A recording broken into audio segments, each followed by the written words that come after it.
Este es un mensaje más de Iglesia Logos. Síguenos en Facebook, YouTube e Instagram como iglesia.logos o visítanos en nuestros servicios domingos 11:30 de la mañana y miércoles 7:30 de la tarde. Estamos en Avenida Sanders y Eje Vial Juan Gabriel, en Ciudad Juárez, Chihuahua. Iglesia Logos, creados para alabanza de su gloria. Pues cada vez que uno tiene la oportunidad de poder compartir o pasar a dar un mensaje, téngalo por seguro, es un tiempo de que el Señor ha tratado con el expositor, el poder extraer la palabra, el poder enriquecer esas pepitas de oro que encontramos en la Biblia día a día. Pues es difícil de poder transmitirla de una forma fiel y como debe ser, dentro del contexto, sin salirse del texto, ¿también? Y hay una frase de un expositor que a lo mejor la han escuchado, Paul Washer, cuando estás tratando de compartir sana doctrina, literalmente es caminar sobre el filo de una navaja sumamente afilada. Entonces cualquier mala interpretación es un corte seguro, y eso significa que vamos a rendir cuenta a aquellos expositores delante del Señor por no haber transmitido fiel su palabra. Entonces eso nos da un poquito de nervios y bastante miedo, que son cositas diferentes, pero sabemos, Señor, que el Señor nos va a respaldar. Entonces me gustaría hacer una pequeña introducción y animarte a que puedas sacar tu Biblia. ¿Está bien? Voy a utilizar la versión Biblia de las Américas, una excelente versión también. La versión que tú tengas, yo sé que también te va a ser de mucha bendición, y que la tengas ahí atenta. ¿Está bien? Ahorita te voy a decir qué capítulo, qué libro, para que no te distraigas, pero quisiera yo compartir contigo lo siguiente. Dentro de la Biblia, dentro de ese libro sagrado, ese libro tan hermoso que ha prevalecido durante cientos y miles de años, ¿también? Vamos a encontrar una trilogía, ¿okay? Y una trilogía, yo me refiero no como a las películas que están hoy en día muy famosas, parte 1, parte 2 y parte 3, y después la secuela, y decir, no, me refiero a una trilogía de parábolas. Cuando nuestro Señor Jesucristo estaba en el Sermón del Monte y va camino hacia Jerusalén, Él comienza a compartir ciertas parábolas, ¿está bien? Y hay una temática en esta trilogía. No estoy dando todavía cuál es la parábola que vamos a compartir, pero quiero poder robarte esa atención, que quisiera que pusieras sumamente atención, porque muchas veces leemos las parábolas y no nos percibimos o no nos damos cuenta de que una parábola a veces está enlazada con otra. Y aquí en Lucas, en el Evangelio de Lucas, encontramos una trilogía de parábolas, es decir, 3 parábolas que hablan acerca de una misma temática, ¿okay? Y es un tríptico con el mismo mensaje. Es como si tú abrieras un panfleto y vas a ver fase A, fase B, fase C, y están hablando exactamente lo mismo, pero de diferente forma. Y si la estudiamos y meditáramos de una forma correcta, podríamos ver la Trinidad que aparece simbolizada en estas parábolas. Todavía no he dicho ninguna parábola, y es lo que quiero que captarte esa atención, ¿okay? En una de las primeras parábolas que en el Evangelio de Lucas dice, se refiere al Hijo, a Jesucristo, y lo menciona como el pastor que va por la oveja perdida. Otra parábola que le sigue dentro de esta trilogía es el Espíritu Santo. Es la luz que busca la moneda perdida. Creo que ya están abriendo los ojitos algunos, como que ya se están dando cuenta cuáles son las parábolas. Y el Padre Santo, saliendo al encuentro de su Hijo, perdonándole y restaurándole. Y así es. Estas 3 parábolas, ¿también? Lo que es la oveja perdida, lo que es la moneda perdida, y como conocemos en la mayoría de las versiones de la Biblia, ¿también? El hijo pródigo, ¿también? Es esta trilogía que estamos viendo, identificando, ¿ok? Y es interesante cuando buscas información o buscas un poquito de la oveja perdida, que es lo que nos vamos a enfocar el día de hoy, ¿está bien? encuentras referencias rápidamente en la Biblia, ¿está bien?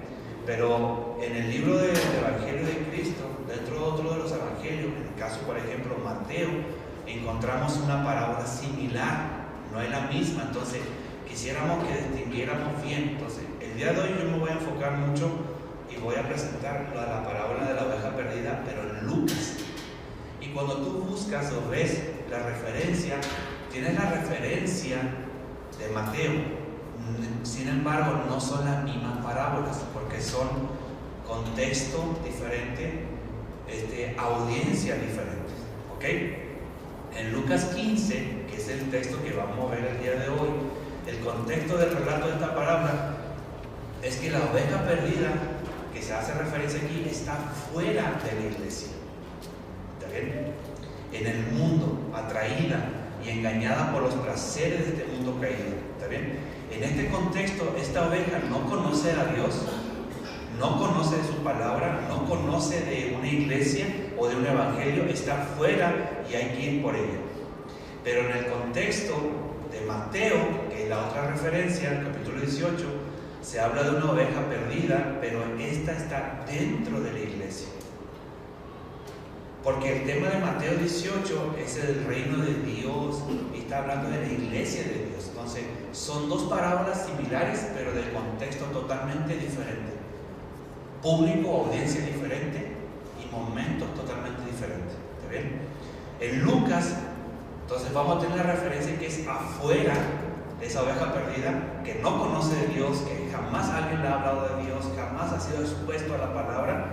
Y Mateo, que está adentro de una iglesia, que está siendo expuesta dentro de la palabra de Dios, que conoce, ha escuchado hablar de Dios. Que una persona esté perdida sin Dios, sin su palabra, tiene sentido, pero que una persona esté perdido dentro de la iglesia, cantando, orando, yendo a la iglesia, cantando en el grupo de alabanza, participando en las actividades, esto literalmente no tiene un sentido claro.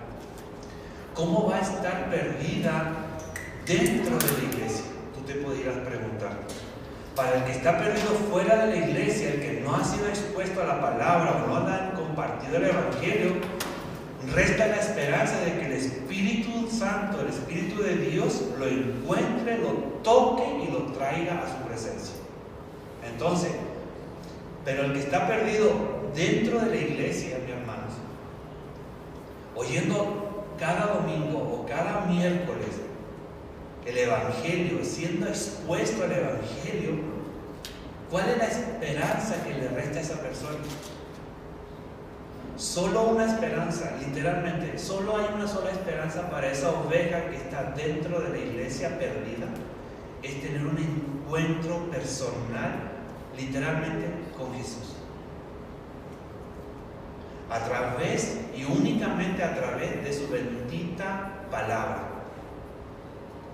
¿Y qué referencia tenemos para yo poder decir esto? Que dice, oye, pues ¿cómo que una persona está siendo expuesta a la palabra, está orando, está alabando, está participando y está perdido? Literalmente, tú has escuchado o has leído la del joven rico, que se le presenta ante el Señor y él dice, he cumplido todos los mandamientos, he hecho todo lo que tú me dices, y el Señor le hace un llamado. ¿Qué pasa con esa historia? Tú y yo sabemos lo que sucede. Esa es una oveja dentro de una iglesia que está perdida. Jesús literalmente no está interesado solo en tu comportamiento. La iglesia pudiera estarlo, ¿está bien? Tus padres pudieran estarlo literalmente, pero Jesús, nuestro Salvador, antes que estar preocupado por tu conducta, Él está preocupado literalmente por tu corazón. Ese es el interés de Él. Y un excelente libro que lo he mencionado en otras ocasiones es del pastor Miguel Núñez, y te lo invito a que lo puedas buscar o comprar o pedir prestado. Se llama Siervos para su gloria. Y en una sola frase, literalmente, él dice así: ser antes de hacer. Entonces, yo debo ser antes de hacer algo. Entonces yo debo tener una conversión con el Señor antes de comenzar a hacer. Porque hoy en día pudieran haber muchas ovejas dentro de una iglesia sin ser convertidas y haciendo muchas cosas.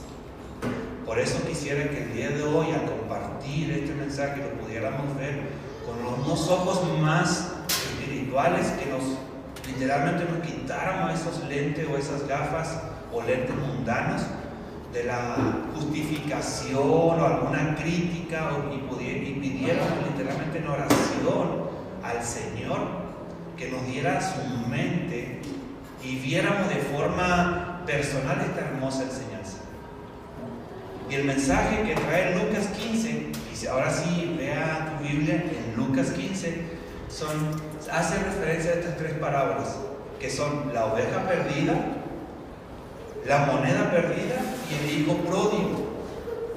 Que por cierto, el nombre del hijo pródigo lo hemos adoptado de la traducción latina de la Biblia Vulgata Latina. En Europa, por ejemplo, un país que voy a mencionar, Alemania, a la parábola del hijo perdido se le conoce como la parábola del hijo, la parábola del hijo pródigo se le conoce como la parábola del hijo perdido. Y tiene más sentido porque es una secuencia de esas parábolas.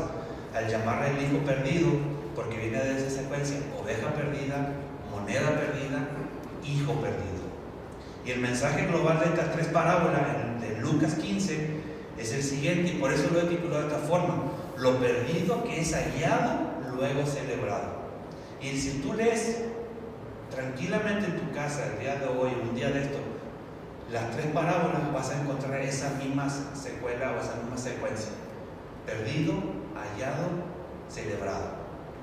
¿Está bien? Y así que estas tres parábolas tienen el mismo mensaje, y en Lucas 15 es una de esas porciones de la Biblia donde más se muestra el corazón de Dios. Entonces este capítulo de Lucas 15 vas a ver la esencia literalmente del corazón de Dios. Y Lucas 15 es tan importante y ha sido tan revelado y tan impactado a muchas gente, inclusive eruditos, que se le ha dominado el Evangelio dentro del Evangelio. Y es como comprimir el Evangelio literalmente, ese perdido que es buscado hasta que es encontrado, y luego que ha sido hallado, se celebra por su salvación. El entorno entonces que estamos presentando y que ahorita vamos a leer es que Jesús dio estas tres parábolas en Lucas 15, fue precisamente en un periodo de un tiempo bien difícil para él. Jesús había salido ya de Capernaum de Galilea. Si lo viéramos en forma contexto, él va saliendo de Capernaum de Galilea para literalmente ya no volver a esa ciudad. Se despidió de todos sus amigos, de todo su entorno en Galilea, sabiendo que no habría de volver, porque este ya sería su último viaje que está realizando hacia Jerusalén, porque ya iba a ser la entrada triunfal, y a la semana después sabemos lo que sucedió, que iba a ser crucificado. Entonces él sería crucificado. Entonces estamos hablando de un periodo aproximadamente de unos 3-4 meses antes de la entrada triunfal a Jerusalén. Entonces él vive en esos días, muy probablemente, algunos comentaristas han dicho que probablemente en la casa de María y de Lázaro en Betania, mientras que está en Jerusalén, y luego de su entrada triunfal sería su pasión, su muerte y su bendita resurrección. Pero en ese intermedio que deja Galilea, definitivamente antes de la entrada triunfal, aquí es donde vamos a entrar al contexto, ¿está bien? Es que Jesús da estas tres parábolas. Jesús en estos 3 o 4 meses se dedicó a enseñar acerca de la oración, se dedicó a enseñar acerca del discipulado, se dedicó a enseñar acerca de las riquezas, se dedicó a enseñar acerca de los perdidos. ¿Qué es lo que vamos a ver el día de hoy? Acerca de la salvación. Pero en este momento fue el rechazo para él hacia Jesús por parte de los líderes religiosos. Ahorita que lo leamos vamos a darnos cuenta. Fue extremo, fue de una forma en su máxima expresión. Era un punto climático de rechazo, literalmente de rechazo de los líderes religiosos en ese momento por fariseo y escriba. Y teniendo esto en mente, este contexto, entonces quisiera que pudiéramos leer el capítulo 15, versículo del 1 al 7. Entonces, si ya lo tienes ahí, Lucas 15, versículo del 1 al 7. Probablemente se va a estar proyectando, pero si tú lo pudieras leer en tu Biblia. Dice así, si así todos lo tienen, me pueden confirmar. Amén.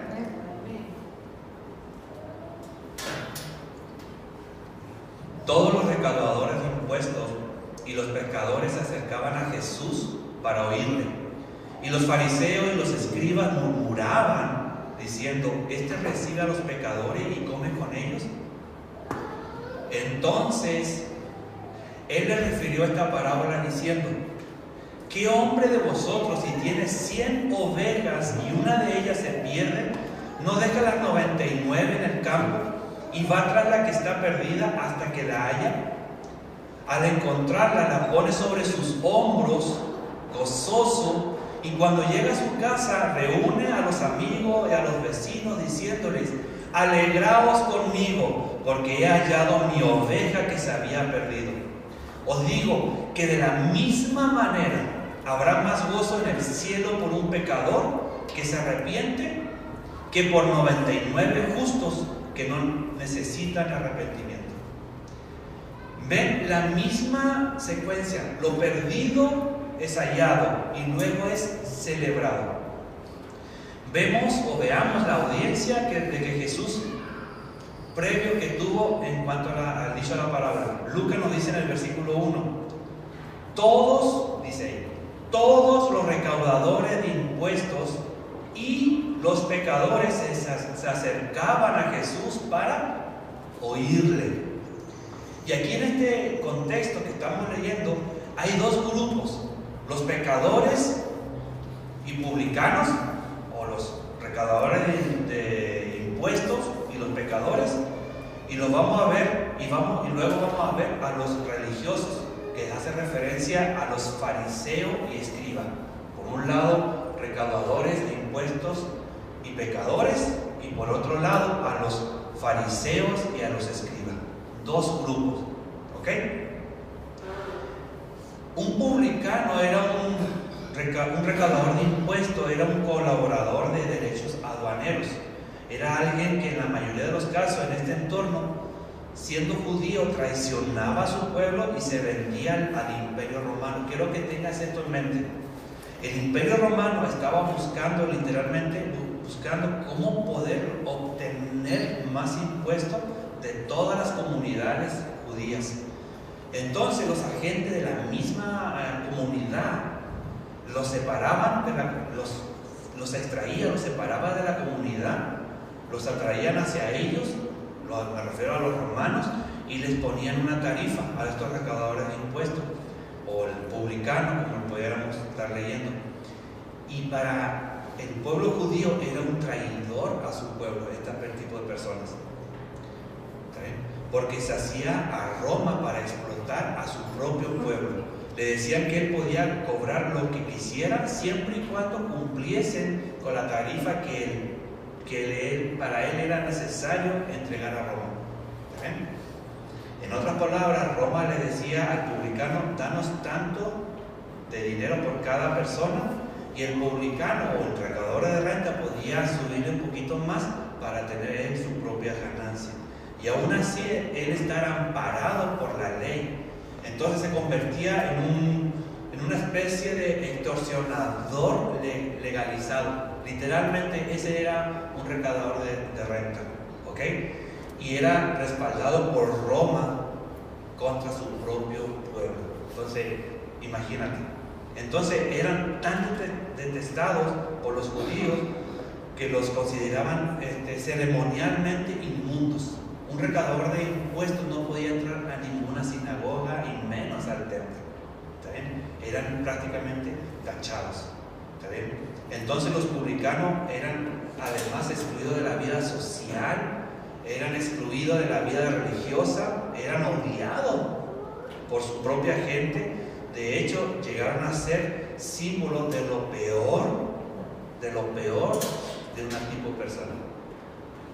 Por eso se menciona publicanos y pecadores, es como que ponen ese rango, un publicano y luego un pecador, como que el pecador era más aceptado que el propio publicano o el recaudador de renta. ¿Está bien? Porque era considerado, como había dicho ya, que era lo peor de lo peor. Pero ambos estaban en un mismo grupo, publicanos, ¿ok?, y pecadores. Y ambos, tanto los publicanos y pecadores, eran excluidos de la vida social y religiosa.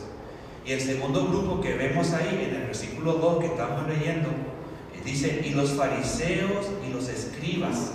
Aquí está el otro grupo, los fariseos y los escribas, murmuraban diciendo: este recibe a los pecadores y come con ellos.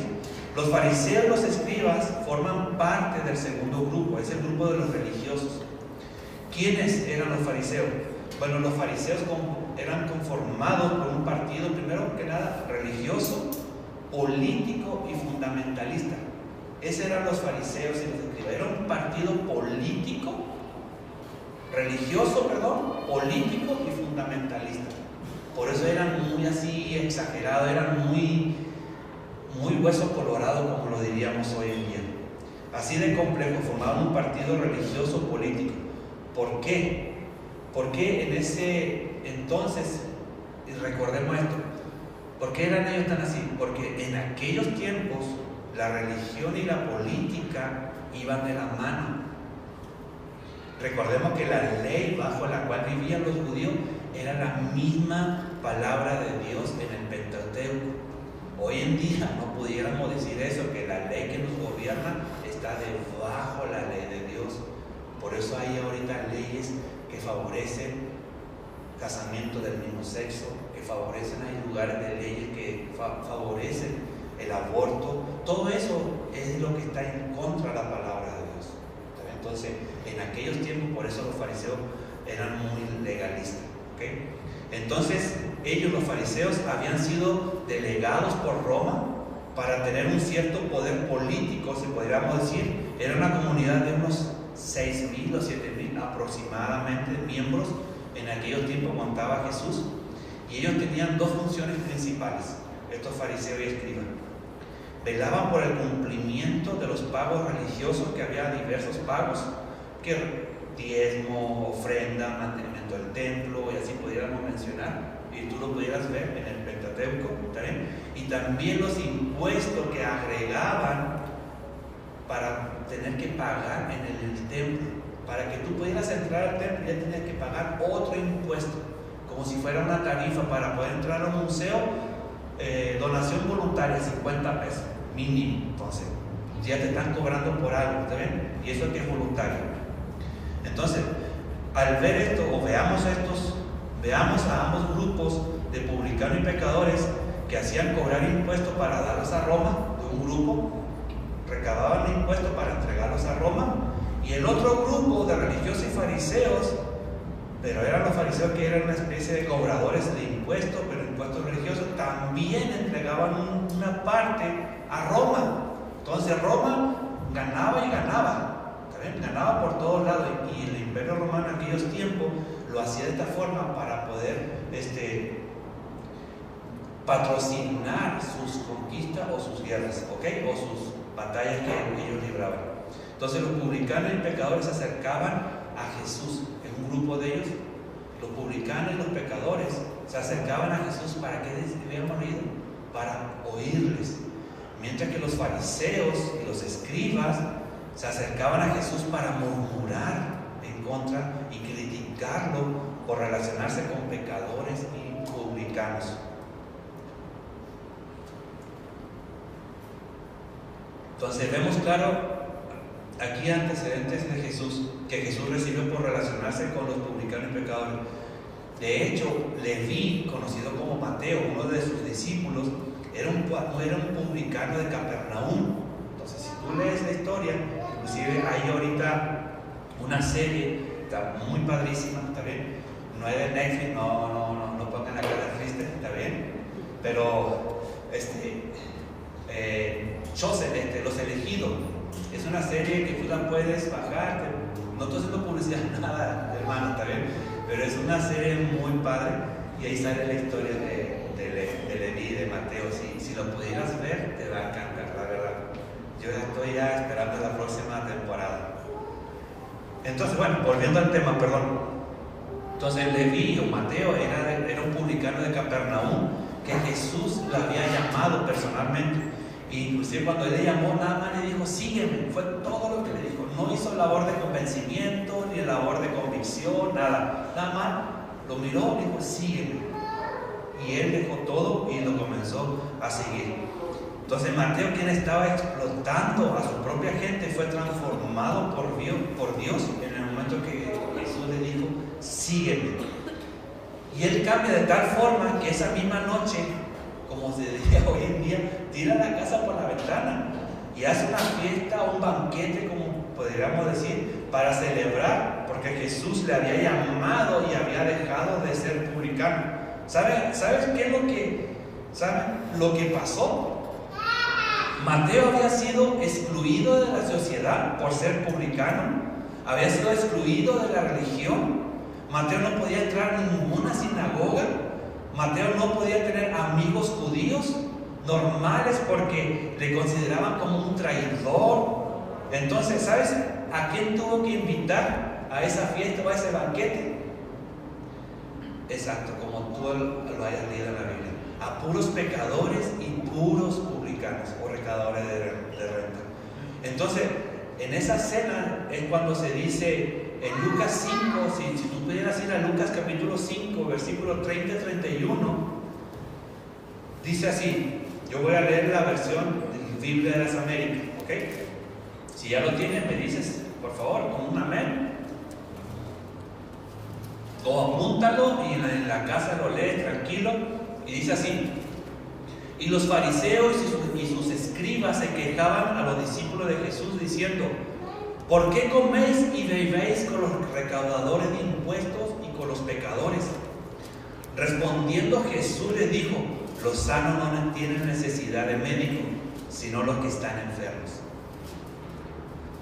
Esta crítica, ¿bien? Porque fue literalmente crítica, no fue un chisme. Esta fue una crítica de los fariseos y los escribas hacia ellos, ¿está bien?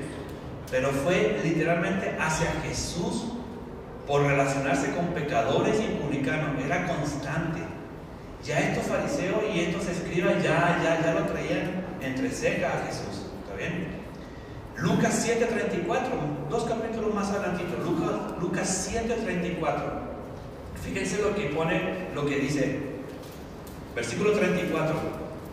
Ha venido el Hijo del Hombre que come y bebe y decís: mirad un hombre glotón y bebedor de vino, amigo de recaudadores de impuestos y de pecadores. Era una crítica recurrente, pero esta crítica conllevaba dos cosas, literalmente, mis hermanos. Murmuraban contra Jesús, pero también menospreciaban a los pecadores y a los publicanos. Fíjense el corazón de estos fariseos y estos escribas.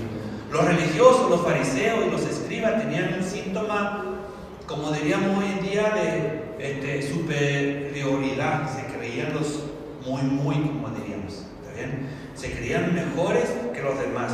Se creían justos, inclusive miraban a la gente hacia abajo, a los pecadores, a los publicanos. Y recordemos uno de los listados de las cosas que Dios aborrece. Sí lo hemos escuchado, que Dios abomina.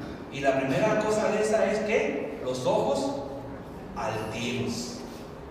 Y esa es una de las listas que el Señor dice: esto es lo que yo abomino, los ojos altivos.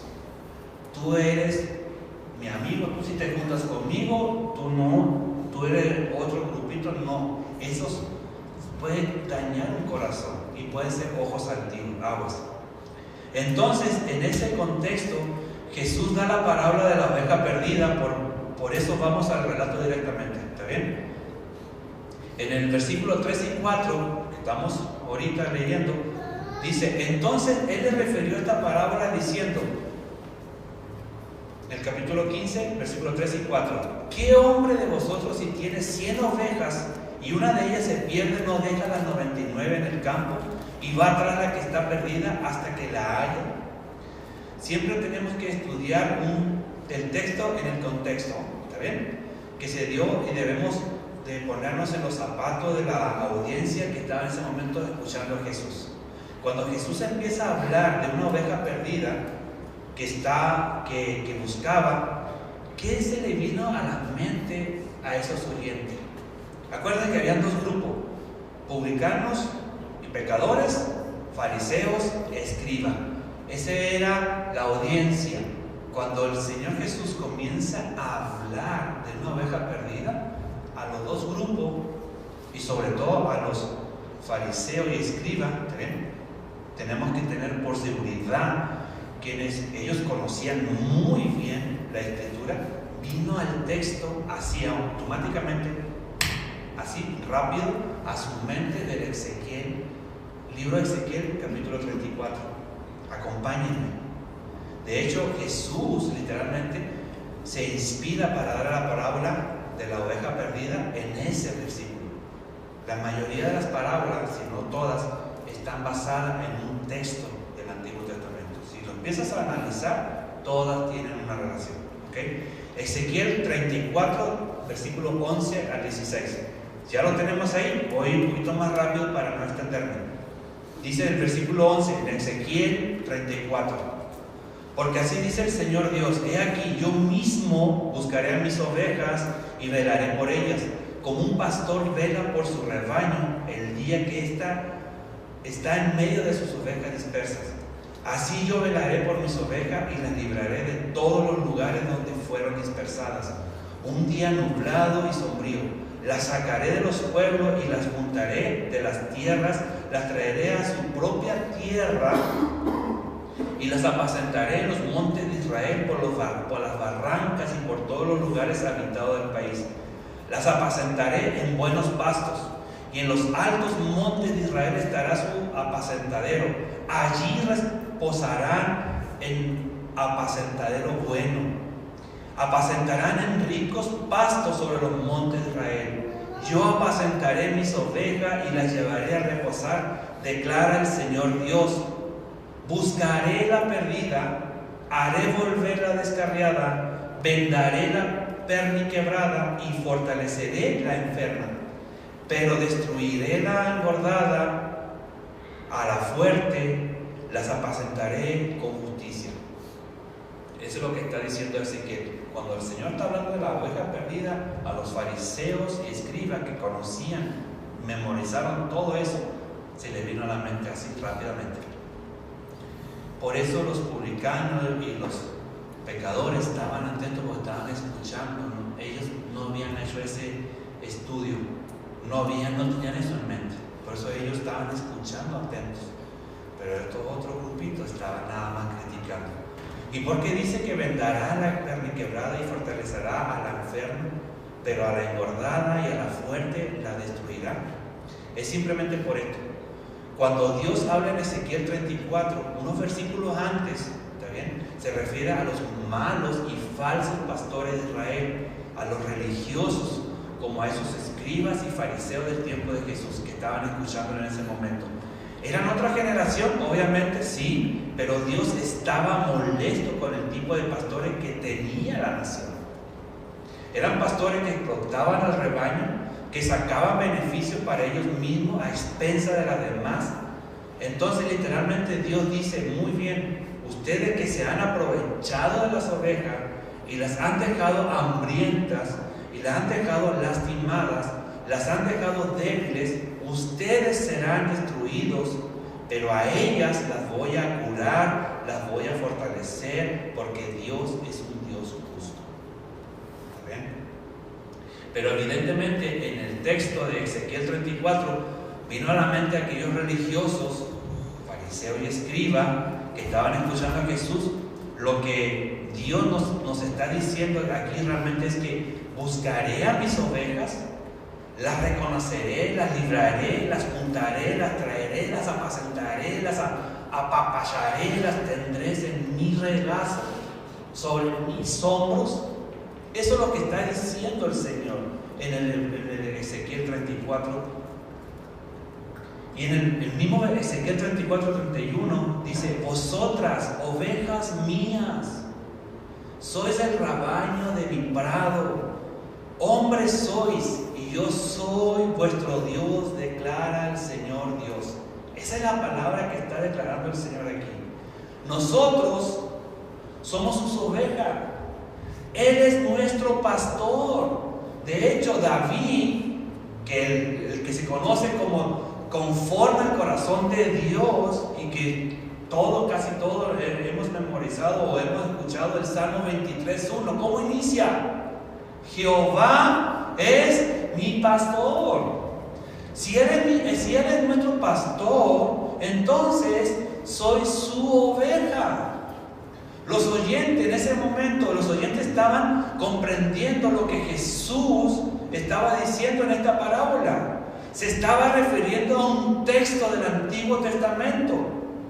Estaban poniendo a las ovejas como aquellos seres humanos que somos nosotros, y a Dios como nuestro pastor, que no dejará una sola perdida. Él es el que va por esa oveja perdida.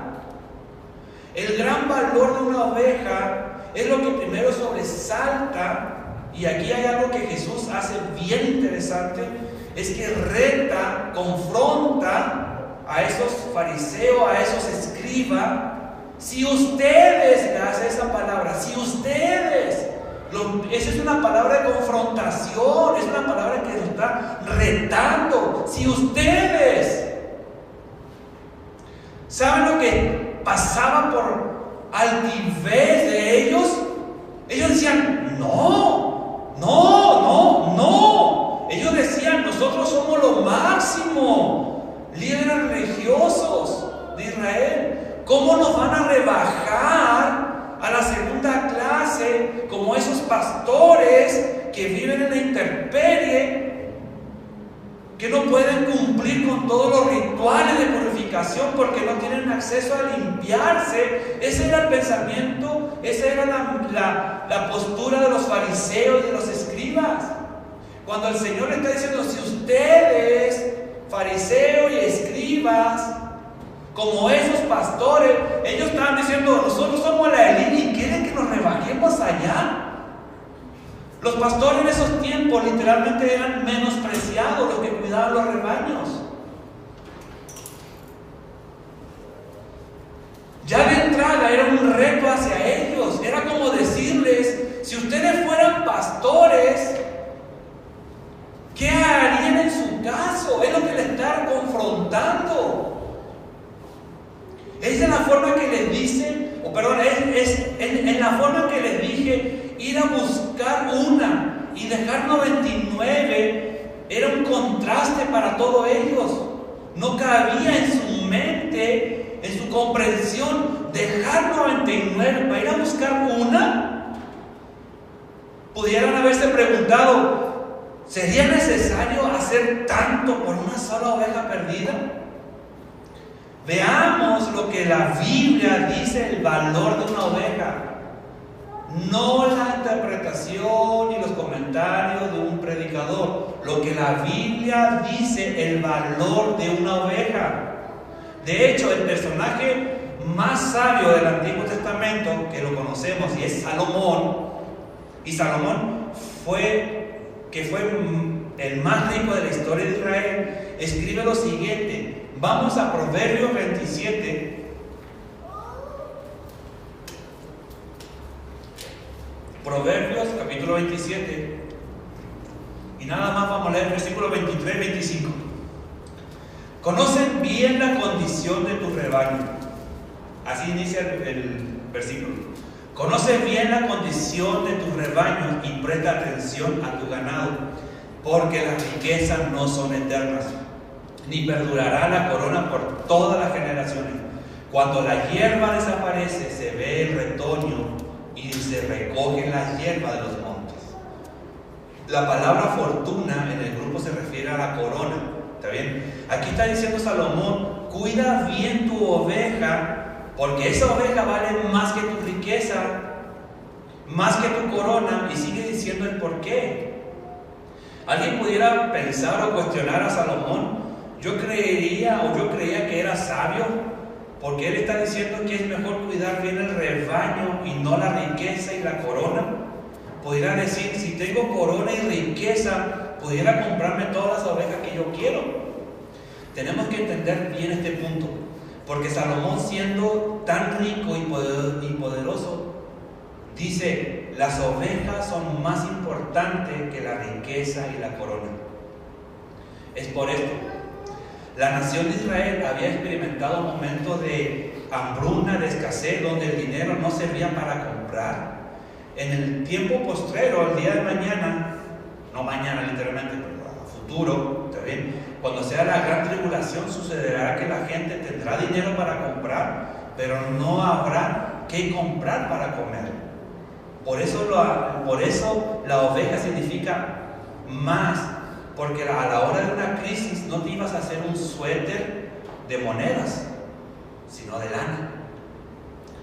No te ibas a comer unos billetes, sino la carne de la oveja. Por eso Salomón dice tal cosa, que las ovejas es más importante que la riqueza y que tu corona. Por eso el valor de una oveja es superior, como lo menciona Salomón en el Antiguo Testamento. Y en cuanto al entorno del Nuevo Testamento, Jesús, la Biblia, Jesús nos dice el valor de una oveja. Juan, vamos al Evangelio de Juan, capítulo 10.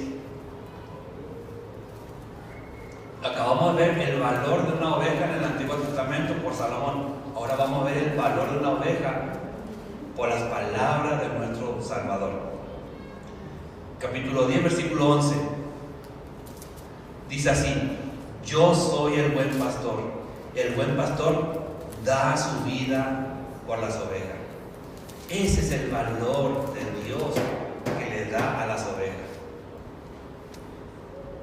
Versículo 12 y 13.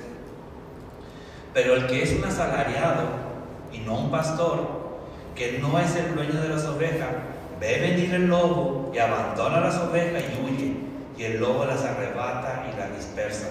Él huye porque solo trabaja por el pago y no les importa las ovejas. Aquí está algo sumamente grande que Jesús dice: yo soy el buen pastor y considero que mis ovejas valen mi vida y estoy dispuesto a dar mi vida por ellas. En el Antiguo Testamento, David peleó contra leones, contra osos, arriesgando su vida porque consideraba de mayor valor a las ovejas. En el entorno bíblico, las ovejas son sumamente importantes. La condición de la oveja sin su pastor, imagínense, sin el pastor, esta desaparición de la oveja literalmente deja claro que cuando el pastor llega a su destino y cuenta las ovejas y se da cuenta que faltaba una, pues dice, ¿cómo se dio? ¿O cómo la perdió? Y en la palabra que acabamos de leer no dice cómo se perdió esa oveja, no dice cómo se quedó atrás. ¿Está bien? Pudo haber sido por distintas formas. Pudo la oveja haberse caído en un barranco, pudo haberse lastimado una pata con una piedra en el camino que le evitó avanzar y se comenzó a quedar rezagada atrás mientras se iba quedando sola. Pudo haber sido una fiebre por la picadura de algún insecto, alguna infección o algún virus de lo que la debilitó, o no pudo avanzar con el resto del rebaño, o el ataque de una bestia salvaje que pudo alcanzarla a ella y no a las demás. Pudo haber sido cualquier situación, pero el resultado es el mismo: la oveja está perdida. Y me agrada aquí que Jesús no dice cómo se perdió, sino que solamente da el resultado final. Y este verbo perdió que Jesús utiliza es el verbo apugime, en griego, que significa perder. ¿Está bien? Y esta palabra apugime es una palabra compuesta por apu, que significa afuera, o lejos, y yuime, que significa ruina, perdición o lejos. Esta palabra poyimi es el antónimo, es lo contrario del verbo salvar, es decir, completamente lo contrario a salvación. Estar perdido es el punto más extremo de estar salvo. Esto es lo que Jesús está dejando implícito en esta parábola. La desgracia de la oveja se da por su soledad. Todo arranca desde que está sola. Es claro que la palabra es claro que la palabra que sus compañeras, las otras 99 y su pastor no están, es claro, es obvio, porque está sola, ¿está bien? Una oveja perdida se caracteriza primeramente por su soledad. Y el salmista en el Salmo 119, 176, yo lo voy a leer, dice: me he descarriado como oveja perdida. Fíjense lo que dice: me he descarriado como oveja perdida. Escuchen: busca a tu siervo, porque no me olvido de tus mandamientos. Es una oveja dentro de la iglesia. El salmista dice: una oveja perdida anda sin rumbo. No solamente hay soledad, hay carencia de rumbo. Y esto se entiende espiritualmente: falta de propósito. Gente que no sabe su destino o propósito de la vida. Por otro lado, el Nuevo Testamento se nos dice cómo es una oveja perdida. Mateo 9, versículo 36, dice así: y viendo las multitudes, tuvo compasión de ellas, porque estaban angustiadas y abatidas, como ovejas que no tienen pastor. Entonces vemos a una oveja perdida: soledad, falta de propósito, confusión y desamparo en una oveja. Todos nosotros hemos sido esa oveja perdida. Isaías 53, 6 dice así: todos nosotros nos descarriamos como ovejas, nos apartamos cada cual por su camino, pero el Señor hizo que cayera sobre él la iniquidad de todos nosotros. Es una promesa del Mesías que vendría a salvarnos. Yo era esa oveja perdida. Tú eras esa oveja perdida. Y Dios hizo todo para venir a buscarnos. Pero eso quiero resaltar: el esfuerzo, esa magnificencia que es lo que Él hizo. El pastor, me estoy refiriendo a Cristo, lo que Él hizo como pastor. En la parábola lo describe de la siguiente manera: mientras que en la oveja solo usa un verbo, que es perder. En cambio, para el pastor se utilizan al menos 3 verbos. Nomás dice la oveja perdida, verbo perder. Y en el pastor utiliza, cuando hace la descripción, utiliza mínimo 3 verbos. Fíjense: dejarlo. Es lo primero que hace. Deja las 99, el pastor deja todo, absolutamente todo. Deja su casa, su familia, las 99, deja todo atrás. Y tú pudieras cuestionar, a juzgar eso. ¿Cómo es posible que el pastor, estamos refiriendo a Jesús, ¿está bien? ¿Cómo es posible? Entendiéndolo de una forma cultural, un rebaño de 100 ovejas, asumiendo, pudiéramos decir que sería el de una familia de aquella época, al ir por la que se perdió. Pero esas 99 no las deja sola, las deja en un lugar, las deja el cuidado de otras personas y va por esa pérdida. Lo siguiente que hace es va por la pérdida. Deja, va. El segundo verbo, van por la pérdida. Y el texto dice hasta encontrarla.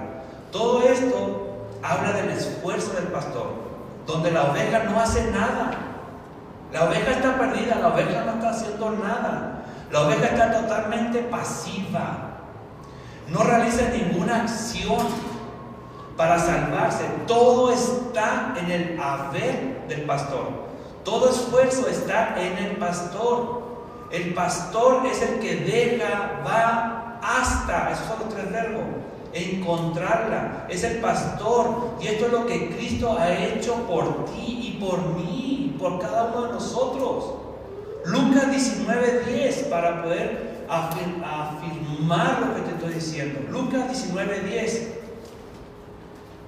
Porque el Hijo del Hombre ha venido a buscar y a salvar lo que se había perdido. El gran pastor recorrió el camino desde el trono del cielo. El gran pastor, el pastor de los pastores, recorrió el camino desde el cielo hasta la cruz del Calvario, únicamente para encontrarnos. El pastor de la parábola probablemente caminó, subió, bajó montes, pasó por oscuridad hasta encontrar la oveja perdida. Nuestro pastor, nuestro Salvador, que es Cristo Jesús, dejó su trono, va en la búsqueda hasta encontrarnos y tomar sobre Él nuestros delitos y pecados. Cargó a cada uno de nosotros por amor, para que no siguiéramos perdidos. De la gloria a la humillación, para salvarnos, para salvarte, para salvarme, por esa oveja perdida que tanto amó. Ese es el gran pastor.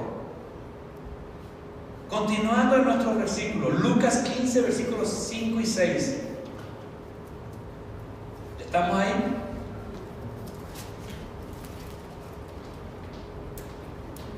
Dice: al encontrarla, la pone sobre sus hombros, gozoso.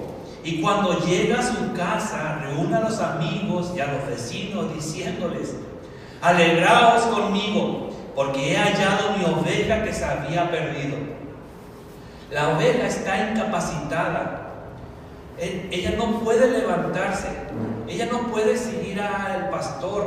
La oveja no hace nada. Es el pastor quien la carga y la lleva con él. Se encuentra debilitada esa oveja perdida. Por eso el pastor carga sobre sus hombros. Eso significa responsabilidad sobre sus hombros. Él es el responsable. Tú y yo no hacemos nada para salvarnos. Él es quien nos salvó. Y esto denota un cuidado por la oveja, protección por la oveja, ternura por la oveja, amor por la oveja. De hecho, ya estaba profetizado en Isaías 40:11, antes de lo que sucedió. Isaías 40:11 dice: como pastor apacentaré su rebaño, en su brazo recogeré los corderos y en su seno los llevará, guiará con cuidado a las recién paridas. Esto demuestra dos formas de cómo cargar una oveja: sobre sus hombros. Eso significa su responsabilidad y significa que es una oveja grande y es una oveja madura, pegada a su pecho. Eso significa que es una oveja recién nacida, chiquitita, recién conociendo del Señor. El gozo que Él tuvo posteriormente es proporcional al sufriente dolor anterior. Para que haya tanto gozo después, quiere decir que hubo sufrimiento antes. El sufrimiento por la oveja perdida, el camino al Calvario, ese fue el sufrimiento de nuestro pastor. El tramo o recorrido a alcanzar esa oveja es cuando Cristo fue a la cruz. Jamás lograremos comprender lo que sintió el pastor por cada uno de nosotros. Por eso debemos estar agradecidos, debemos estar enamorados, porque Él fue que nos alcanzó. Yo quisiera que este día pudiéramos reflexionar de esta parábola, que llegaras a tu casa casa, que vieras cuál es tu condición. Mi propósito no es juzgar, mi propósito es poder confrontarnos con la palabra. Y quisiéramos cerrar con una oración.